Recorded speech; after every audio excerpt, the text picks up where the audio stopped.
Henry found life boring at the works. The men worked hard to make him better, but it seemed ages before he was ready. At last, however, when he had passed the test to make sure he was mended properly, men came to repaint him. But Henry saw that instead of nice green paint, they had something very different in their paint pots. "That's not right," protested Henry. "The Fat Controller wants me to be green with red stripes, not red all over like tomato sauce." The painters laughed. "You'd look very handsome, Henry," they said, "but don't worry. This paint is a special sort of undercoat. You shall have proper green with red stripes before we've finished." "Undercoat," muttered Henry in disgust. "Whatever would the other engines say if they saw me looking like this?" The men laughed and carried on painting. Early next morning his driver came. "Wake up, Henry," he said. "There's an emergency at the big station, and the Fat Controller says you're to help." "But I can't go like this," exclaimed Henry. "They'd all laugh like anything." "No choice," said his driver. "The diesel pulling the express has failed, and the Fat Controller needs you to take over. It's either us or a long walk for the passengers, and you know the Fat Controller wouldn't like that." The fireman raised steam as quickly as he could, and Henry, blushing with embarrassment, set off for the big station.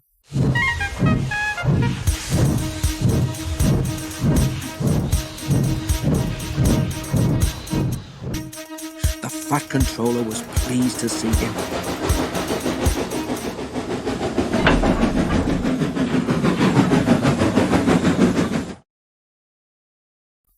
"I feel so silly looking like this," complained Henry.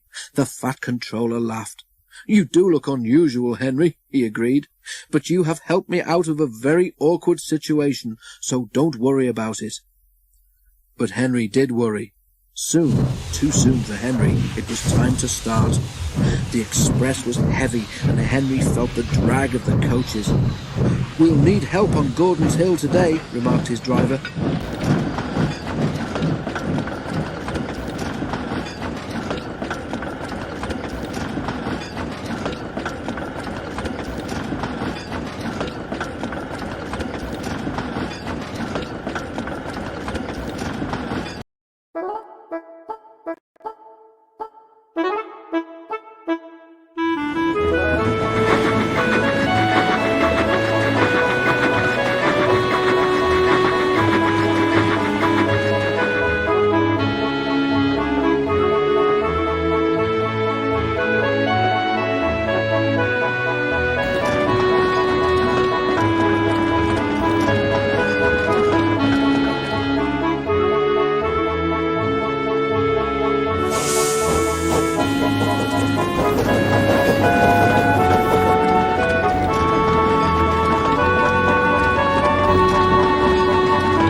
They were in trouble earlier than that. As they approached Edward Station, the brakes went wrong on the last coach of the train, and they had to stop and uncouple it.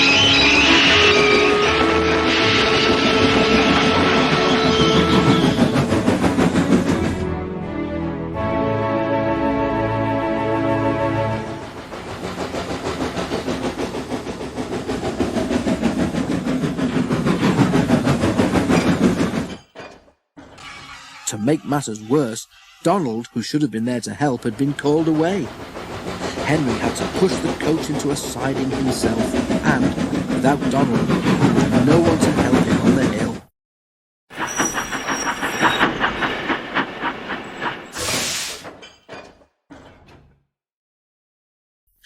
"Never mind," comforted his driver. "You can do it. You're an enterprising engine, remember?"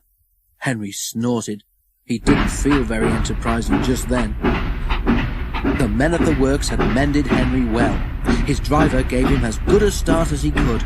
It was hard going, but now Henry felt fired with determination. "Let them laugh at my red paint," he snorted. "I'll show them."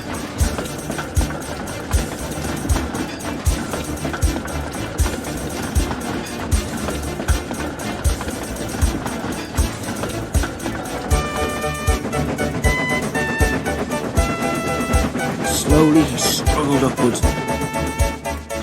"I can do it! I can do it! I can do it!" he panted. "Oh dear, will the top never come?"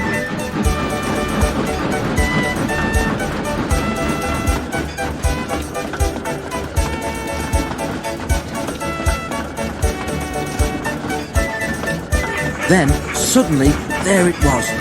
"I've done it! I've done it! I've done it!" he puffed proudly. After that, it was much easier, and they reached the other railway quickly.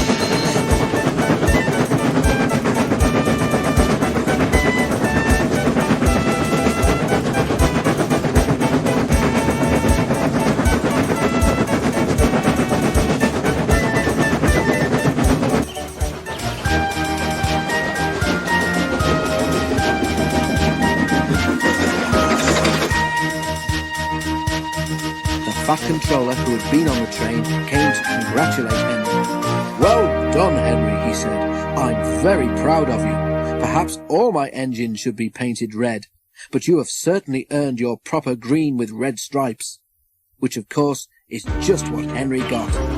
And when he at last returned to the shed, there was a warm welcome for Henry the Green Engine.